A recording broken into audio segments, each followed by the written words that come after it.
Live from New Delhi, you're watching DD India Live, India's voice to the world. I'm Preeti Kaur. Coming up in the next 30 minutes.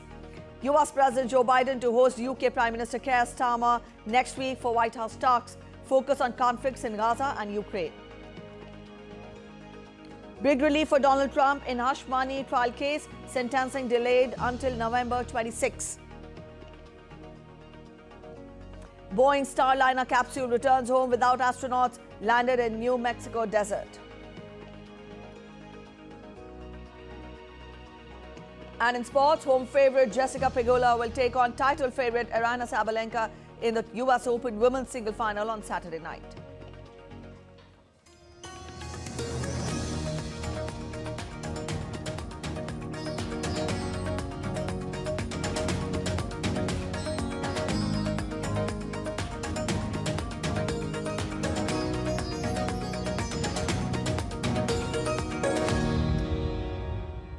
US President Joe Biden will host British Prime Minister Keir Starmer for talks in Washington next week.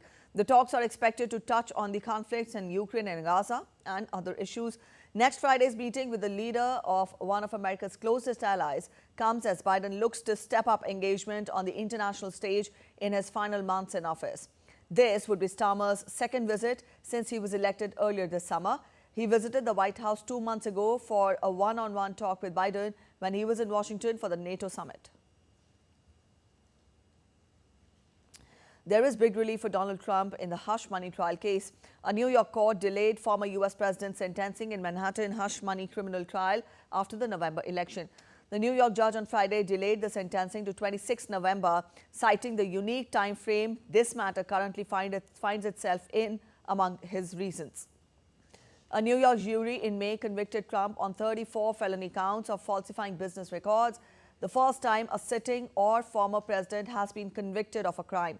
The Republican White House candidate has been scheduled to be sentenced on September 18th for falsifying business records during a scheme to silence an adult star. Former US President and Republican presidential candidate Donald Trump has welcomed the delay in his New York hush money trial sentencing. Trump expressed relief over the postponement of the trial, labeling it as political interference in the 2024 election. Big news today is that the Manhattan DA witch hunt against me has been postponed because everyone realizes that there was no case because I did nothing wrong. It's a witch hunt. It's an attack by my political opponents in Washington, D.C. and Comrade Kamala Harris and radical left opponents for purposes of election interference. That's all that was. The United Nations Security Council began considering on Friday a draft resolution to extend the mandate for an international security mission helping Haiti fight armed gangs and asked the UN to plan for it to become a formal peacekeeping mission. The mandate of the multinational security support mission, first approved by the Council for 12 months, is set to expire at the start of October, but has seen few results, with few troops on the ground and far less funding than hoped. The 15-member council is due to vote on September 30th on the mandate renewal. The council would have to eventually vote on a separate resolution if they want to formally transition the mission into a formal UN peacekeeping operation in Haiti. Such a move would ensure funding for the mission. Mexico's opposition senators are uniting around the possibility of blocking controversial judicial reforms pushed by President Andrés Manuel López Obrador, which will go to a vote next week, suggesting its passage might not be as easy as first thought. The ruling party, Morena, and its allies are currently one vote short of the two-thirds majority in the Senate needed to pass the reform, which would overhaul Mexico's judiciary by electing judges through popular vote. The reform passed the lower house this week amid street protests that forced the vote to be moved to a sports complex. Meanwhile, Mexico's outgoing president, Andrés Manuel López Obrador, warns the Supreme Court against blocking his controversial judicial reforms, saying it would be a flagrant violation of the Constitution. Boeing's Starliner spacecraft landed uncrewed in a New Mexico desert on Friday. This, including capping a 3-month test mission hobbled by technical issues that forced the astronauts it had flown to the International Space Station to remain there until next year. NASA astronauts Butch Wilmore and Sunita Williams, who became the first two to fly Starliner in June, remained on the space station with 7 other astronauts 250 miles in orbit as Starliner autonomously departed the laboratory at 22:04 GMT for a 6-hour journey towards Earth. The 2 astronauts bid farewell to a capsule whose propulsion system problems stretched their 8-day test into an 8-month mission. Stoked with extra food and supplies, Wilmore and Williams will instead return on a SpaceX vehicle in February 2025. Since then, Boeing engineers have uploaded new software to Starliner that allows it to come back without a crew inside. The return trip will be a key test of Starliner's maneuvering capability. Let's get to weather updates now. After wreaking havoc in China, Super Typhoon Yagi made landfall on northern Vietnam's Haiphong and Quang Ninh provinces on Saturday afternoon. Asia's strongest storm this year, Typhoon Yagi, in fact, Typhoon Yagi uprooted thousands of trees and swept ships and boats out to the sea. The southeast country has already made elaborate arrangements in the wake of Typhoon Yagi. Earlier, Super Typhoon Yagi made its second landfall in southern China's Guangdong province on Friday night, forcing nearly 1 million people to evacuate, with winds exceeding 200 kilometers per hour, disrupting transport routes, closing schools and suspending operations across both Guangdong and Hainan provinces. Typhoon Yagi made its first landfall in Hainan's Wenxian township in Wenchang on Friday evening, packing winds exceeding 234 kilometers per hour. The typhoon has brought heavy rainfall across most of the island, with severe rainstorms pummeling many townships and villages. Poland's rivers face drought crisis due to climate change. Authorities claim that up to 70% of the country's rivers are at low levels. Experts warn that rising temperatures are causing hydrological drought. Vistula River is nearing the record low level seen in 2015. Poland is facing such torrential weather due to human-led climate change. Wildfires continue to ablaze western Peru.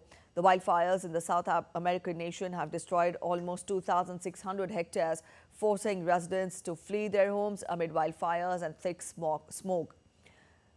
A state of emergency was declared in Cajamarca to allow planes from the Ministry of Defense aid the efforts of fire brigades, police, army and even locals to battle the flames.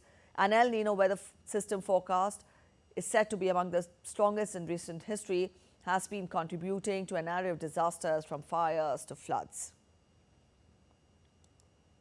Smoke from wildfires filled the air in Labria in Brazil's state of Amazonas, with residents feeling for their health. In late August, all 62 municipalities in Amazonas declared a state of emergency due to severe drought and fires that caused heavy smoke to spread. The National Space Research Agency said that they recorded over 38,000 active fires in the Amazon in August this year. This is the highest in 2005.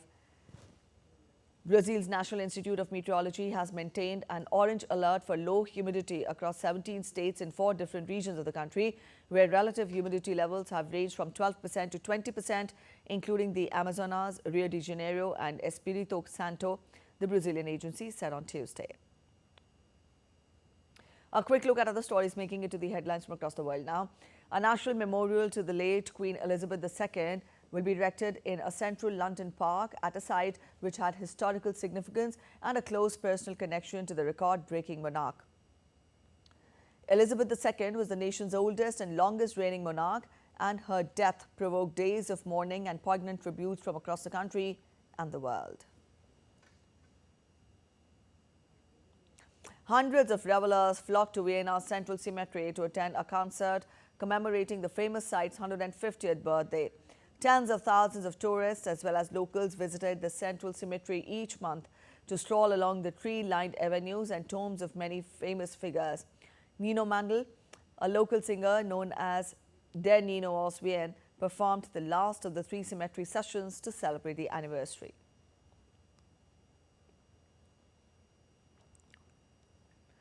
Chile is leading an innovative effort to harness the power of algae, particularly electric seaweed, as a potential source of renewable energy.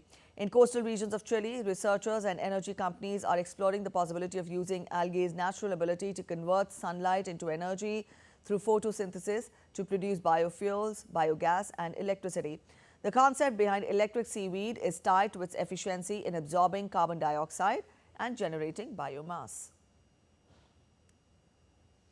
Also in other international news, postal voting was held in Sri Lanka for 3 days until Friday, in which over 7,12,000 government officials exercised their franchise. According to Postal Department officials, the use of postal votes was high over the first 2 days, as over 80% of people have used postal votes on the first 2 days alone. The polls, which are the first one ever since the economic crisis and protests in 2022, are being seen as a crucial vote that will decide the future of the island nation. The economic and political turmoil had forced the former president, Gotabaya Rajapaksa, to flee the country and later resign in July 2022, which was followed by Ranil Wickremesinghe becoming the president for the remainder of the term. The election is seen as a referendum on incumbent president's 2 years at the helm of a fragile economy, making efforts towards a recovery.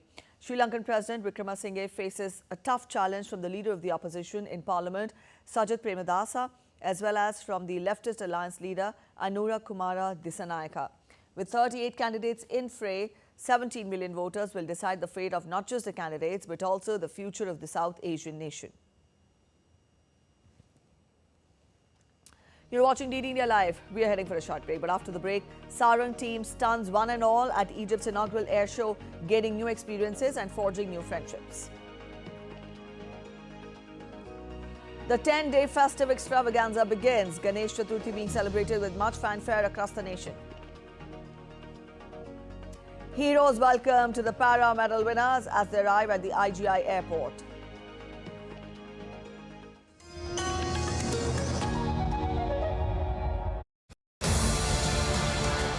This week on Defense Dynamics, we will talk about future-ready combat vehicles, a vehicle designed not just for today but for the battlefields of tomorrow. It is a symbol of India's rising defense capabilities for the next 50 years. We will also tell you about 6716 rifle, known for its robust design and amazing combat performance in the battlefield.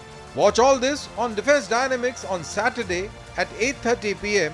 IST on DD India.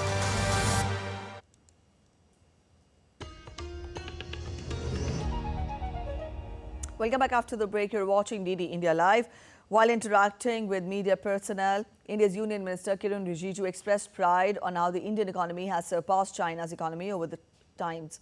The minister also mentioned how the country's economic growth has surged, powered by tourism. अलग अलग स्तर का जो institutions का आप rating देख लीजिए, आज इंडिया टॉप में है।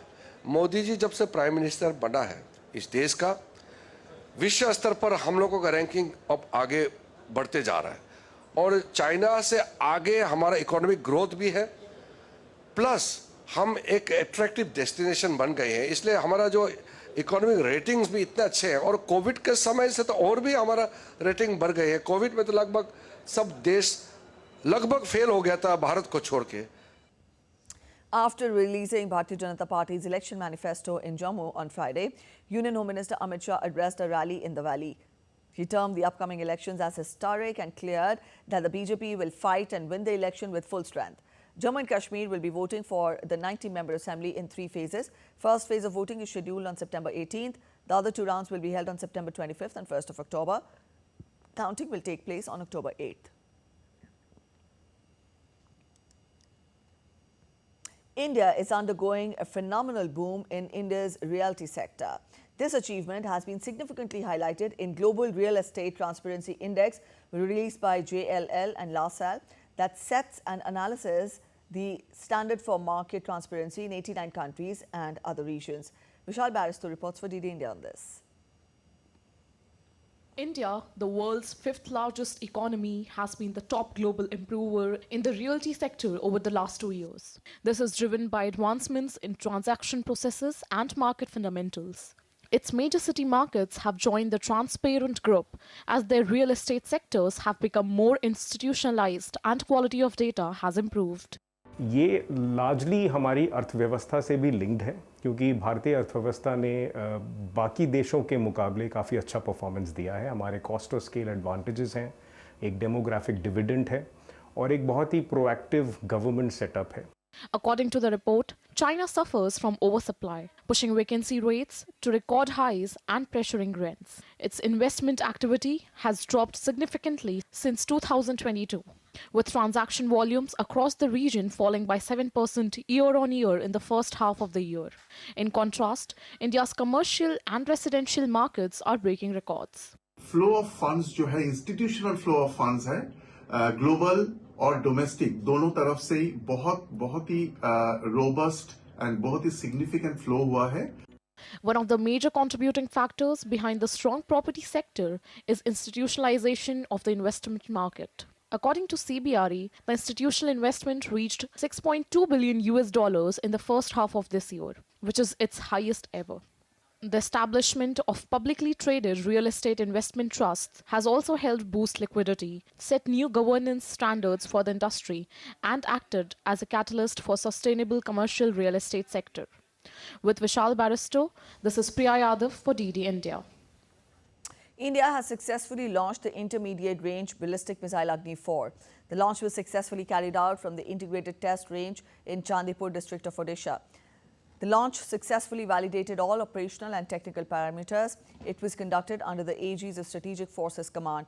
The Agni missiles are long-range, nuclear weapons capable, surface-to-surface ballistic missiles. Another milestone for the Indian Air Force as the Sarang team dazzled at Egypt's inaugural air show. The breathtaking display left the audience in awe in Egypt. Sharing on social media platform X, the Indian Air Force praised the knowledge shared, experience gained, and friendships forged during the show.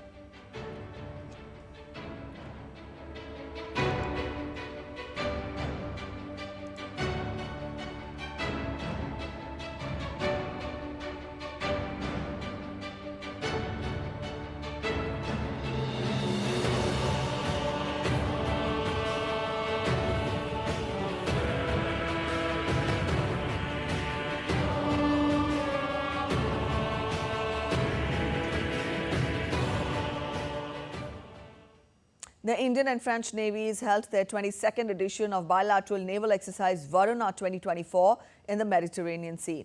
Varuna, which began in 2001, in fact, is the backbone of India-France relationship and has evolved significantly over the years. A series of advanced naval operations were conducted during the present edition of the bilateral exercise. The conduct of Varuna in the Mediterranean Sea marks a significant milestone in the maritime domain between India and France. Varuna also exemplifies the commitment of Indian and French navies towards enhancing interoperability through collaborative efforts.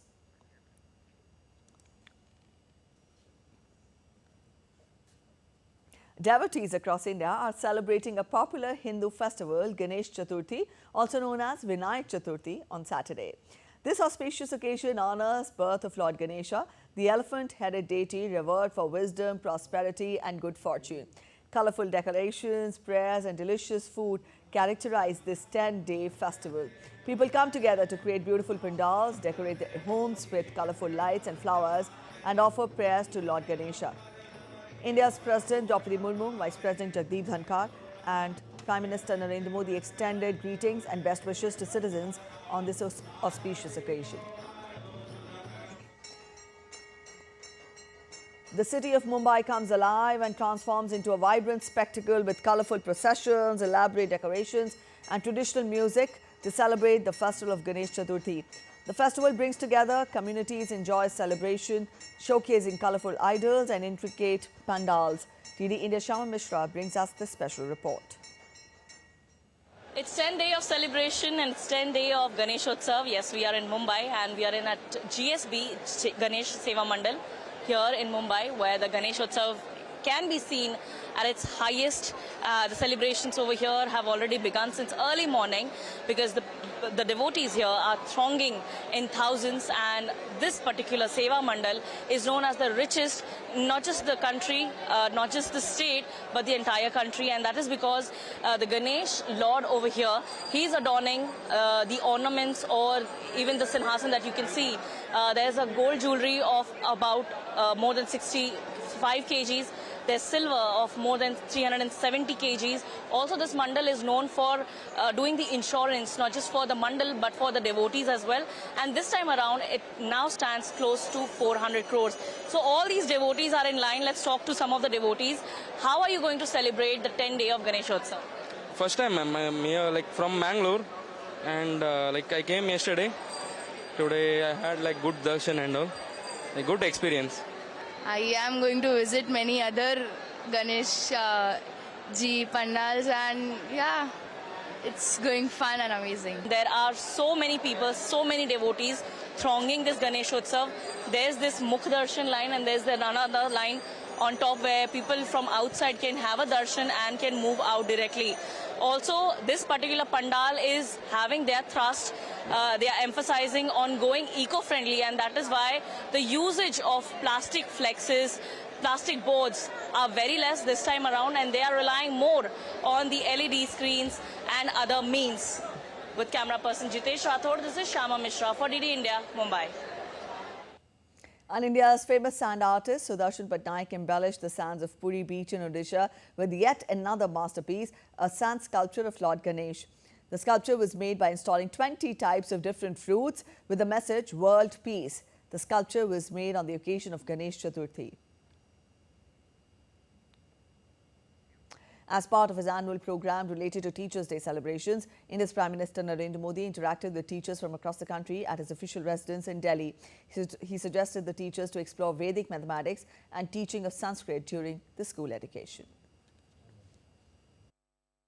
जब आप संस्कृत भाषा के प्रति उनको आकर्षित करते हैं, उसके द्वारा उसको एक ज्ञान के भंडार की तरफ ले जाता है जो हमारे देश में पड़ा हुआ है।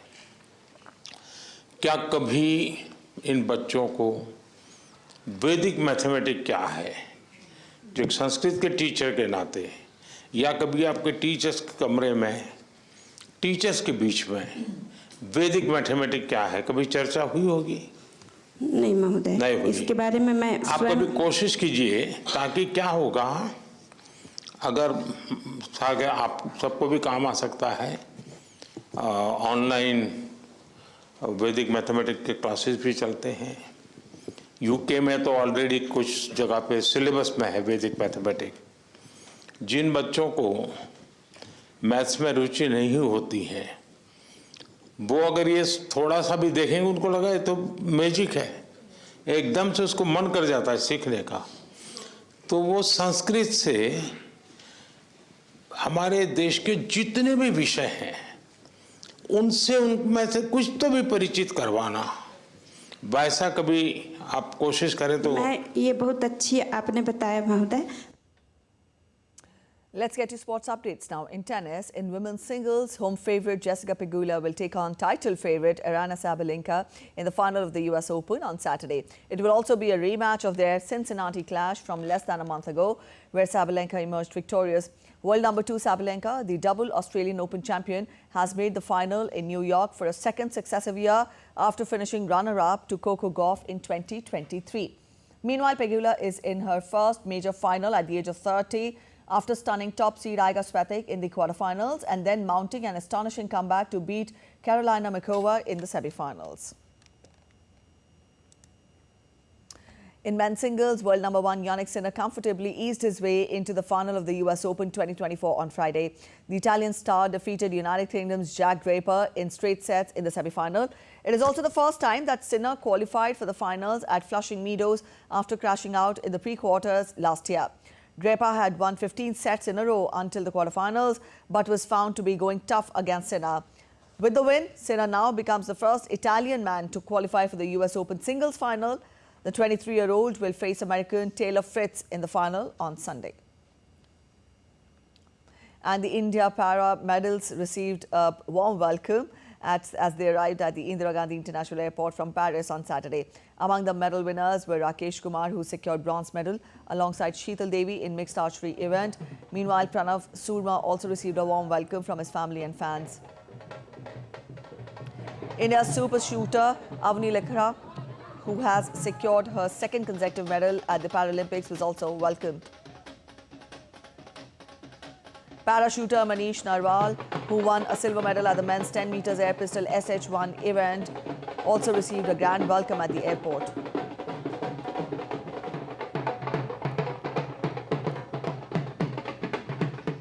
Also, bronze medal winner Rubina Francis arrived to a huge welcome. And now we get to other updates from Paris Paralympics. Day 9 for the Indian para contingent ended on another phenomenal note as India secured 2 medals on Friday.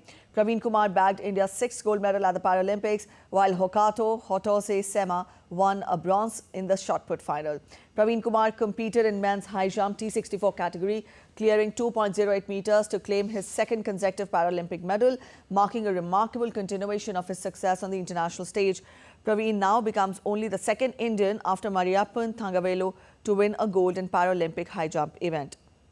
Also, Sema bagged the bronze medal with a best throw of 14.65 meters in the F57 class. With it, India's historic medal tally at Paris Paralympics rose to 27. India's President Draupadi Murmu extended congratulatory wishes to Praveen Kumar.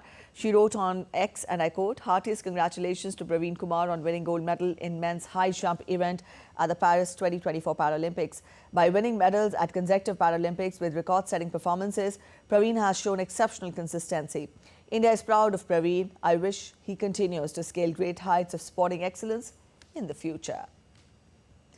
India's Prime Minister Narendra Modi also congratulated Praveen Kumar on winning the gold medal. He wrote on social media platform X, and I quote him, "Congratulations to Praveen Kumar for scaling new heights and winning a gold in the men's high jump T64 at the Paralympics 2024. His determination and tenacity have brought glory to the nation. India is proud of him." And as we told you, India is celebrating Ganesh Chaturthi to mark the birth anniversary of Hindu Lord Ganesha. Ganesh Chaturthi is one of the most celebrated festivals in India, especially in Maharashtra. Devotees install idols of Lord Ganesha in their homes and public pandals to honor the deity. The festival fosters a sense of community, joy and spiritual reverence across the country.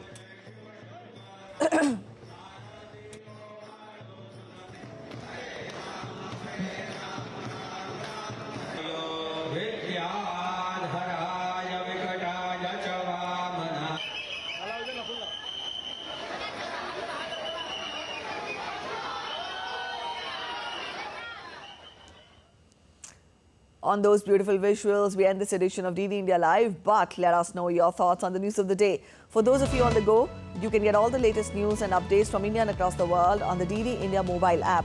This app is available on both Android and iOS platforms, and you can download the respective QR codes. We'll be back with more news as it breaks here on DD India. I'm Preeti Kaur signing off, and from all of us in Delhi, thanks for watching DD India Live.